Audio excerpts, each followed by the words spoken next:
솔리데오. 아멘. 예수님께서 십자가를 지시던 날의 기록입니다. 빌라도가 묻습니다. 그러면 그리스도라 하는 예수를 내가 어떻게 하랴? 사람들이 소리를 지릅니다. 십자가에 못 박혀야 하겠나이다.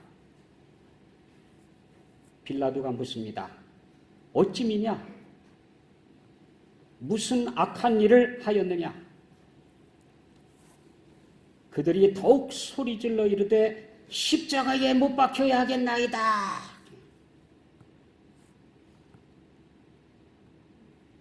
빌라도가 아무 성과도 없이 도리어 밀란이 나려는 것을 보고 물을 가져다가 무리 앞에서 손을 씻으며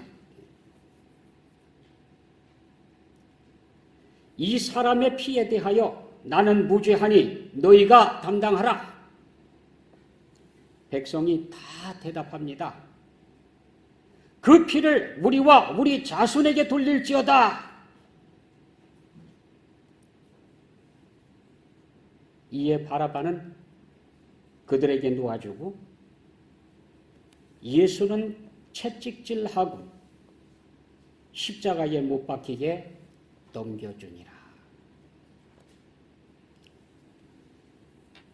이에 총독의 군병들이 예수를 데리고 관정 안으로 들어가서 온 군대를 그에게 모으고 그의 옷을 벗기고 홍포를 입히며 가시관을 엮어 그 머리에 씌우고 갈대를 그 오른손에 들리고 그 앞에 무릎을 꿇고 희롱하여 이르되 유대인의 왕이여 평안할지어다 하며 그에게 침 뱉고 갈대를 빼앗아 그의 머리를 치더라.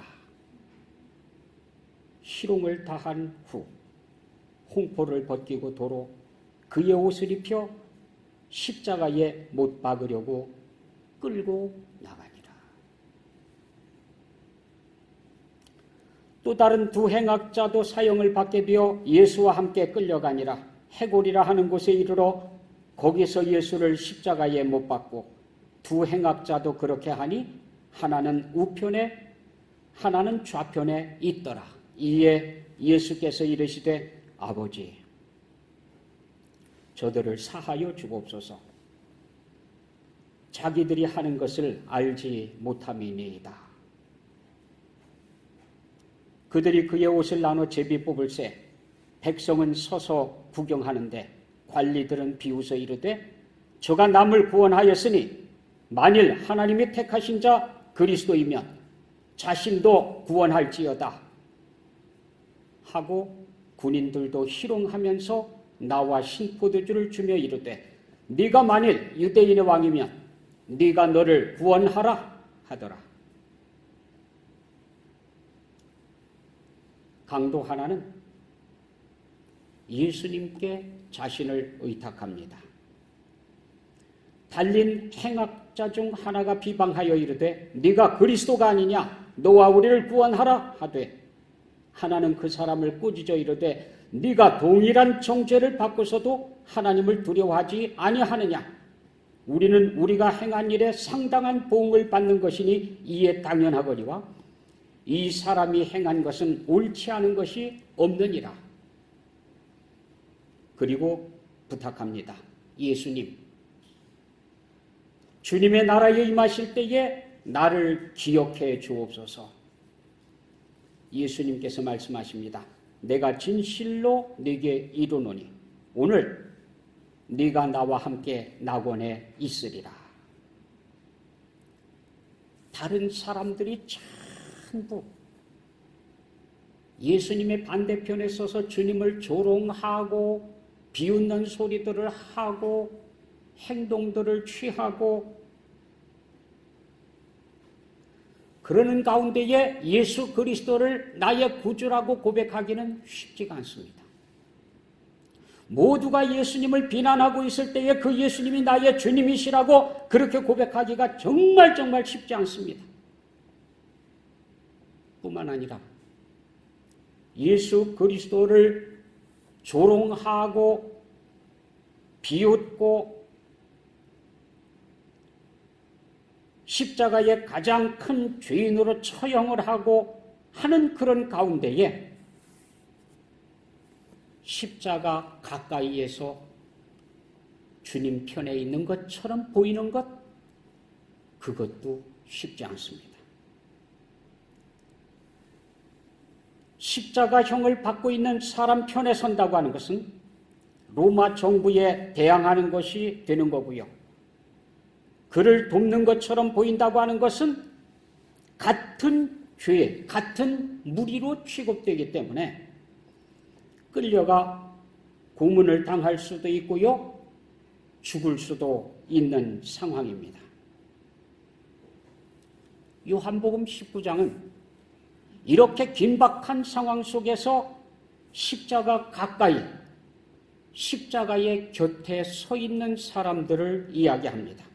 예수의 십자가 곁에는 그의 어머니, 이모, 글로바의 아내 마리아, 막달라 마리아가 있었다. 물론 거기 예수님께서 사랑하시는 제자 한 사람이 또 거기 서 있었습니다.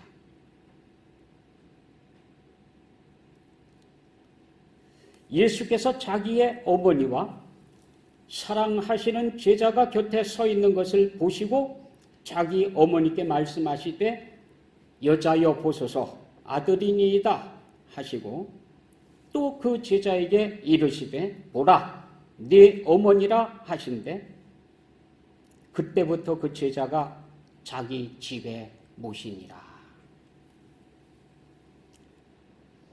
대단한 용기, 대단한 위험을 감수할 각오가 되지 않고는 거기 가까이 서 있을 수가 없습니다. 주님을 사랑하기 때문에 차마 주님 곁을 떠날 수가 없어서 예수 그리스도를 사랑하기 때문에 주님께서 계시는 십자가 곁을 차마 떠날 수가 없어서 그 자리에 머물러 있는 사람들,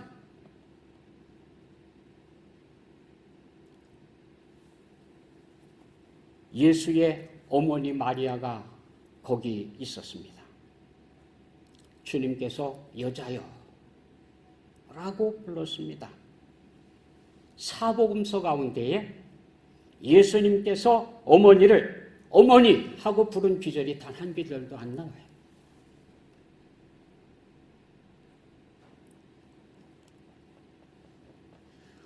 어쩌면 먼 훗날 예수님의 어머니 마리아를 우상처럼 떠받들고 신처럼 떠받드는 그런 일들이 일어날 것을 내다보시고 주님께서 한 번도 어머니라고 부르시지 않았는지도 몰라요.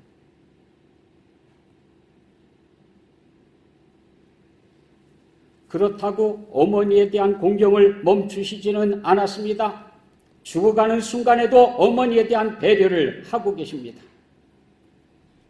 사실 여인 중에 가장 복받은 여인,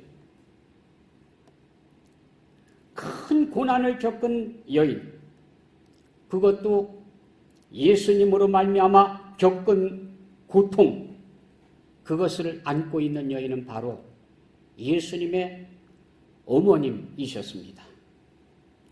시므온이 예언을 했습니다. 아기 예수를 안고 성전에 들어갔을 때 시몬이 그들에게 축복하고 그의 어머니 마리아에게 말하여 이르되 보라 이는 이스라엘 중 많은 사람을 패하거나 흥하게 하며 비방을 받는 표적이 되기 위하여 시험을 받았고 또 칼이 네 마음을 찌르듯 하리니 이는 여러 사람의 마음의 생각을 드러내려 함이니라. 칼이 마음을 찌르듯 하리라. 예수님을 잉태했을 때도 그랬습니다. 처녀의 몸으로 잉태한다는 소식을 들었을 때 그것은 약혼자와 이별하는 것을 의미할 수 있고요. 더 심한 경우에는 끌려가서 돌에 맞아 죽을 수도 있었습니다. 약혼자인 요셉의 고통도 만만치 않았습니다. 출생할 때도 마찬가지였습니다. 있을 곳이 없어서 마구간에서 그것도 구유에 뉘었습니다.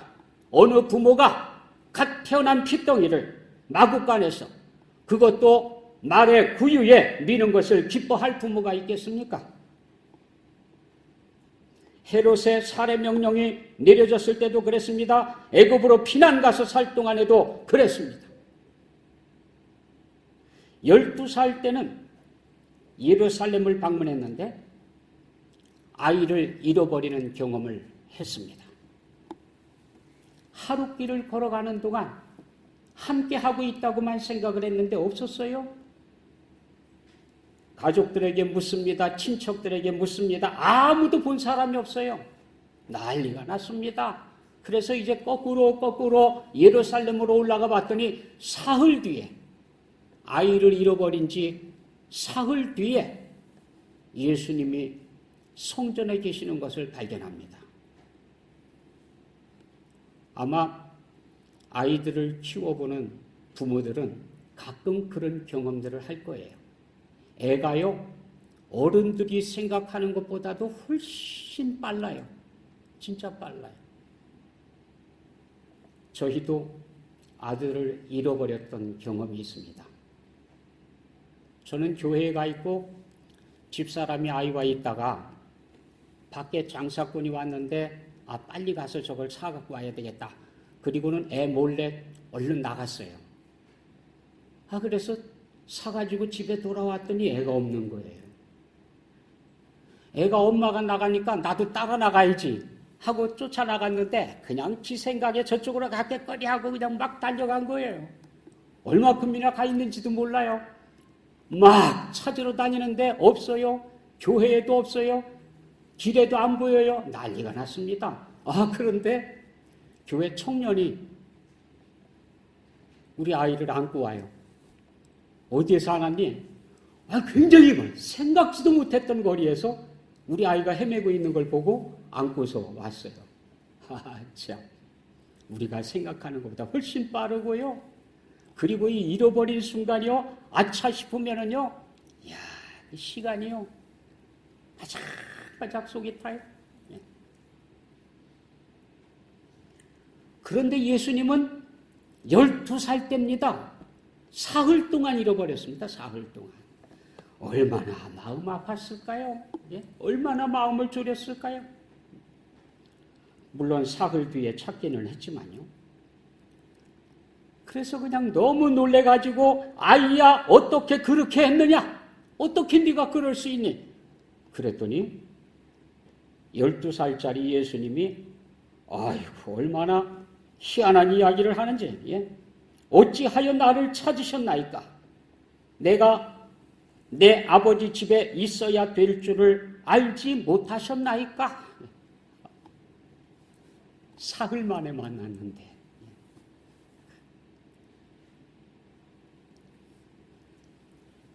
예수님께서 전도 활동하시는 기간에도 그랬습니다. 바람 잘 날이 없었습니다. 미쳤다느니, 귀신 들렸다느니, 바알세불에 사로잡혔다느니 별별 소리가 다 들려와요. 참다 못해서 가족들을 데리고 예수님을 모시러 간 적이 있었어요.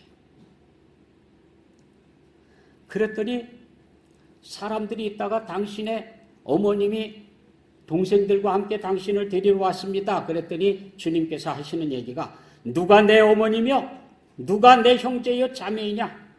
하나님의 뜻대로 행하는 자가 내 형제요 자매요 어머니이라. 무슨 뜻인지는 모르겠지만 엄마의 입장에는 가슴을 후벼 파는 거예요.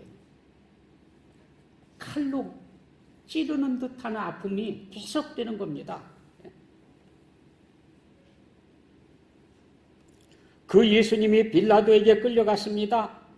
채찍질 당하고 십자가에 못 박혔습니다. 마리아가 붙잡아 일으켜주던 손, 씻겨주던 발, 안아주던 몸. 그런데 지금 33살의 한창 나이에 채찍에 맞아 찢어진 살에 피가 낭자합니다. 구타를 당해 일그러지고 깨지고 부어오르고 차마 바로 볼 수 없을 정도로 심하게 일그러져 있습니다. 그가 입 맞추던 이마에는 가시관이 씌워져 있어 피가 송골송골 솟아나 흐르고 있습니다. 못 박힌 자리에서 피가 주르륵 흐르다 멈추다를 반복하고 있습니다. 그날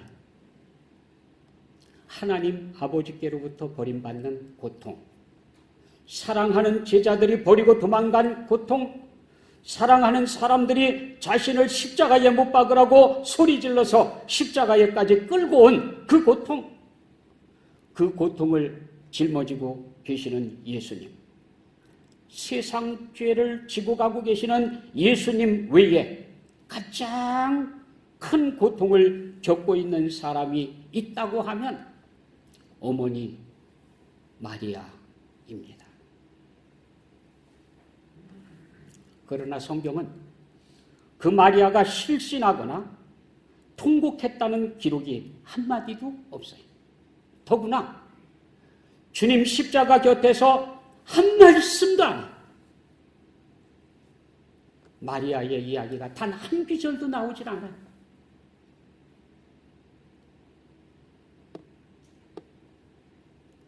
아들을 바라보며 조금이라도 힘이 되어주고 싶어서 참고 계시는 것이 분명합니다. 속으로는 수백 번 실신하고 수천 번 쓰러지겠지만 속으로 오열하면 단 몇 초라도 주님을 보지 못하게 될까 봐 집중하고 계신 것입니다. 사복음서 전체에 그날 예수님의 어머니로부터 단 한마디도 기록이 없는 것을 볼 수가 있습니다. 견딜 수 없는 뼈저리는 처절한 고통을 그렇게 참고 바라보고 계시는 어머니를 예수님께서 보셨습니다. 주님의 십자가 곁에는 이모가 있었습니다. 야고보와 요한의 어머니로 알려져 있습니다. 주님께서 십자가를 지러 그 고난의 길을 걸어가고 계시는 동안에 두 아들을 데리고 와서 예수님 나라에서 하나는 우편에 하나는 좌편에 앉게 해달라고 부정청탁을 해서 다른 제자들을 분노하게 했던 그 여인입니다. 너희가 구하는 것을 알지 못하고 있다. 나의 마시려는 잔을 너희가 마시겠느냐? 그러니까 뭔지도 모르고 마실 수 있습니다. 한 자리 하는 것만 생각을 했지 주님께서 지금 마시려는 잔이 어떤 잔인지 얼마나 큰 고통의 잔인지 그들은 전혀 생각을 안 하고 있어요. 내 잔을 너희가 마시려니와 내 좌우편에 앉는 것은 아버지께서 하실 일이다. 한마디로 말해서 거절했어요. 거절. 매몰찬 거절입니다. 그런데 그 이모가 주님의 십자가 곁에 서 계신 것을 보면 비록 소원이 거절되었다 하더라도 주님을 향한 사랑만큼은 접을 수가 없었던 것을 알 수가 있습니다. 주님 계시는 곳에 있는 사람이 누굽니까? 예수 그리스도를 사랑하는 사람 아니에요? 사랑하지 않고 그 위험한 자리에 끝까지 그 자리를 지킬 수가 있습니까? 십자가에 계시는 예수님께 조금이라도 힘이 되어드리고 싶어서 그곳에 묵묵히 서 있는 여인들이 비록 간구한 것이 거절당했다 하더라도 주님을 끝까지 따라가겠다는 겁니다. 주님을 사랑하는 것만큼은 빼앗기지 않으리라 하는 각오를 그 자리에 서 있습니다. 주님을 사랑하는 사람은 기도가 거절당했다고 떠나가지 않습니다. 자기 뜻대로 되지 않는다고 해서 예수 그리스도를 떠나지 않습니다. 십자가에 가까이 머물러 있게 됩니다. 주님의 사랑을 포기할 수가 없었어요. 그 십자가 곁에는 글로바의 아내 마리아도 있었다고 기록되어져 있습니다. 글로바 혹은 알페우의 아내 마리아, 사도 유다와 야고보의 어머니입니다. 예수의 모친 마리아와 자매지간이든지 혹은 올케지간이든지 그럴 겁니다. 또 하나가 거기 있었습니다. 막달라 마리아.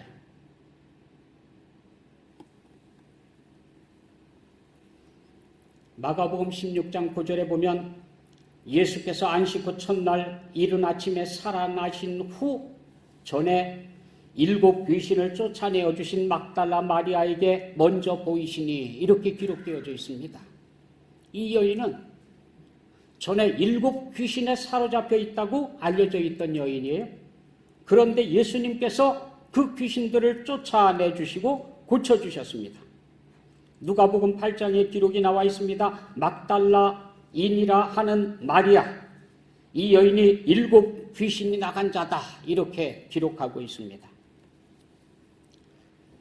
이 여인을 중심으로 해서 헤롯의 청지기 구사의 아내 요한나, 수산나, 다른 여러 여자가 함께하여 자기들의 소유로 그들을 섬기더라. 예수 그리스도의 복음 사역, 예수 그리스도의 사역을 뒷받침하고 있었던 여인들의 기록이 나와요. 모르긴 몰라도 이게 최초의 여전도회가 아닌가 싶어요. 이 여전도회가 선교를 담당을 했다. 모든 뒷받침을 다 했다. 그렇게 기록하고 있거든요. 막달라 마리아가 주축이 되어 예수님과 그 사역을 도왔습니다. 이 막달라 마리아는 향유 옥합을 깨뜨린 여인입니다. 한 바리새인이 예수님을 자기 집에서 함께 잡수시기를 청했을 때에 주님께서 그 집에 들어갔습니다. 그런데 거기 동네에 죄를 지은 한 여자가 예수님 가까이 다가와서 향유 담은 옥합을 가지고 와 쏟아붓고 울며 눈물로 적시고 닦고 입 맞추고, 그래서 온 집안에 향유 냄새가 가득했다 기록하고 있습니다. 이 바리새인이 생각하기를, 어이구, 이 사람이 선지자가 맞다고 하면 지금 자기에게 향유 옥합을 부은 여인이 어떤 죄인인지도 알아야 될 거 아니냐. 꼭 가르쳐주지 않더라도, 꼭 얘기하지 않더라도 얼마나 더러운 여인인지 알아봐야 정상이 아니냐. 그러고 있을 때에 주님께서 그 마음을 읽으셨습니다. 그리고는 묻습니다. 내가 한 가지 묻자. 말씀하시죠. 빚주는 사람에게 빚진 자가 2 사람이 있는데, 하나는 500데나리온을 빚을 졌고 하나는 50데나리온을 빚을 졌다. 지금으로 환산하면 이제 그냥 값으로만 환산할 경우에 아주 약하게 잡아서 한 사람은 5천만 원, 한 사람은 500만 원의 빚을 졌다는 겁니다. 그런데 갚을 길이 없어요. 둘 다 갚을 능력이 안 돼요. 그래서 주인이 불쌍히 여기고 다 탕감해줬다. 안 갚아도 좋다. 없던 것으로 해주겠다. 그러면 누가 더 사랑하겠느냐? 그랬더니 얘기합니다. 많이 탕감을 받은 사람이 더 사랑하겠지요. 그래, 맞다. 오늘 누가 예수 그리스도를 더 사랑하느냐? 죄를 크게 느끼는 사람이 더 사랑해. 왜냐하면 더 많이 탕감받은 것으로 그렇게 스스로가 깨달을 테니까요. 그래서 막달라 마리아는 자신의 큰 죄가 사함받는 것을 알고 눈물로 예수 그리스도의 발을 적시고 머리털로 닦고 그러면서 끊임없이 사랑을 표현하고 있었습니다. 그런데 바리새인은 식사를 같이 하자고 집에 초청해놓고도 발 씻을 물도 내놓지 않았어. 손님을 접대할 때 하는 예의도 갖추지 않았어요. 누가 더 크게 사함받았겠느냐? 누가 더 많이 사함받았겠느냐? 뻔하지 않습니까? 그렇게 막달라 마리아는 예수님께로부터 큰 사함의 은혜를 입고 평생에 그걸 잊지 않고 살아갔어요. 심지어 제자들도 막달라 마리아를 책망한 적이 있습니다. 어찌하여 300데나리온에 팔아 가난한 자들에게 주지 아니하였느냐? 그랬더니 주님께서 그만둬라. 이가 한 일은 나의 장례를 준비한 거다. 그냥 두도록 해라. 가난한 자들은 항상 너희와 함께 있지만 나는 항상 있는 게 아니다. 그리고 이 여자가 행한 일은 복음이 전파되어지는 모든 것, 지구촌 구석구석에까지 복음이 들어갔다 그러면 막달라 마리아가 향유옥합을 부은 이야기는 다 전해져. 세상 끝날까지 전해질 것이다. 대단한 영광을 얻지 않았습니까? 이렇게 많이 사함받은 사람이 많이 사랑하게 됩니다. 왜 막달라 마리아가 마지막까지 십자가 곁에 서 있습니까? 그는 주님의 사랑을 가장 많이 받았다고 스스로 그렇게 생각하고 있기 때문에 또 자신도 가장 큰 사랑을 드려야 된다고 생각하기 때문에 그 자리에 머물러 있는 거예요. 주님께서 무덤에 묻히실 때에 그 무덤에 따라간 것도 막달라 마리아고요. 부활 이후의 첫날 새벽에 찾아간 것도 막달라 마리아예요. 부활하신 주님께서 제일 먼저 만나주신 사람도 막달라 마리아예요.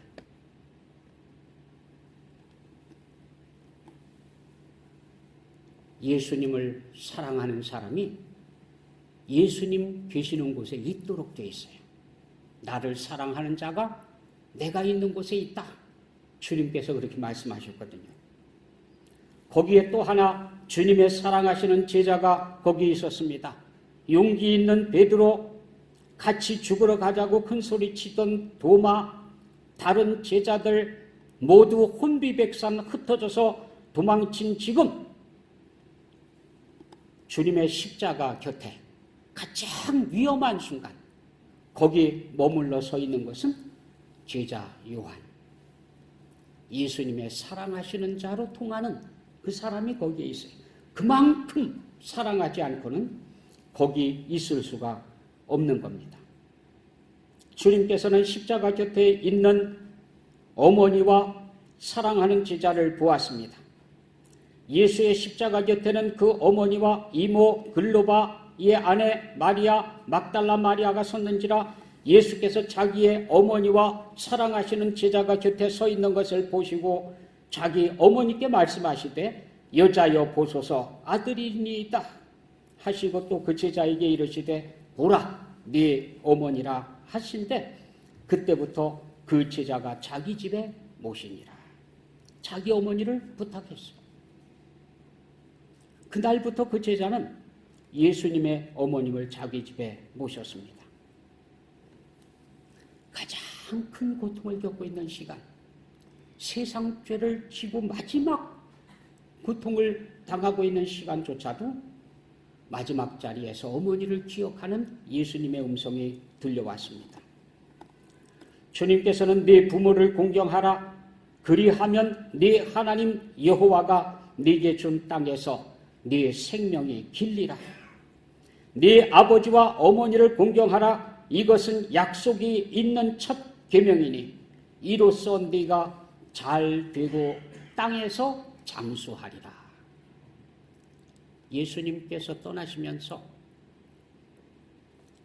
잊지 않으시고 어머님을 부탁하셨습니다.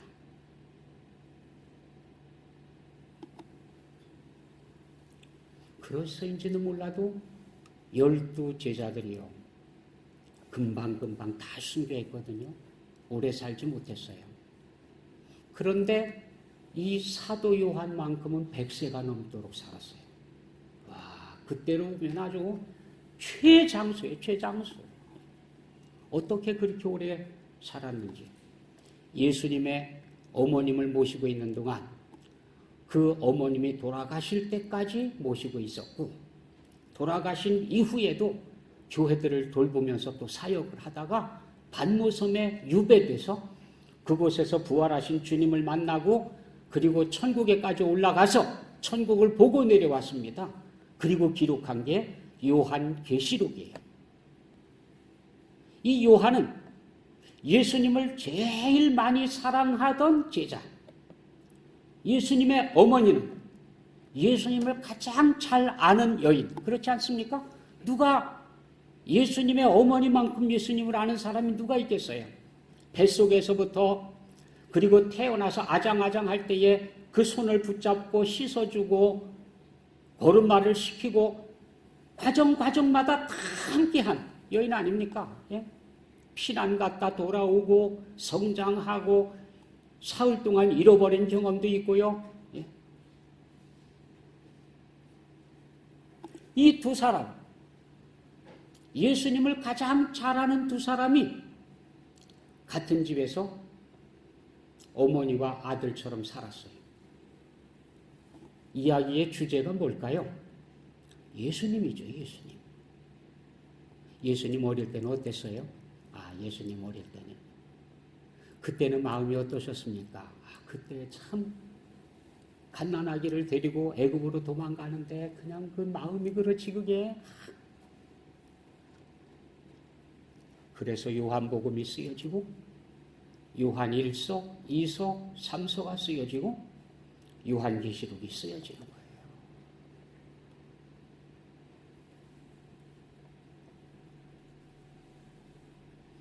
아무튼 십자가 곁을 지킨다고 하는 것은 사랑 없이는 할 수 없는 일입니다. 주님을 사랑하는 사람은 예나 지금이나 주님 곁을 떠날 수가 없습니다. 무슨 일을 만나든지 주님 곁으로 나아갑니다. 십자가에 가까이 다가갑니다. 예수님을 확실히 알게 된 사람도 주님 곁을 떠날 수가 없습니다. 다른 사람들이 주님 곁을 떠날 때에 주님께서 12 제자에게 물으셨습니다. 너희도 가려느냐? 그때 베드로가 대답합니다. 주여, 영생의 말씀이 주께 있사오니 우리가 누구에게로 가오리까? 우리가 주는 하나님의 거룩하신 자이신 줄 믿고 알았사옵나이다. 예수 그리스도를 분명히 알면, 그리고 예수 그리스도를 사랑하면 주님의 십자가 곁으로 다가가고 그 곁을 떠나가지 않습니다. 주님의 십자가 옆에 끝까지 지키는 여러분이 되시기를 축복합니다.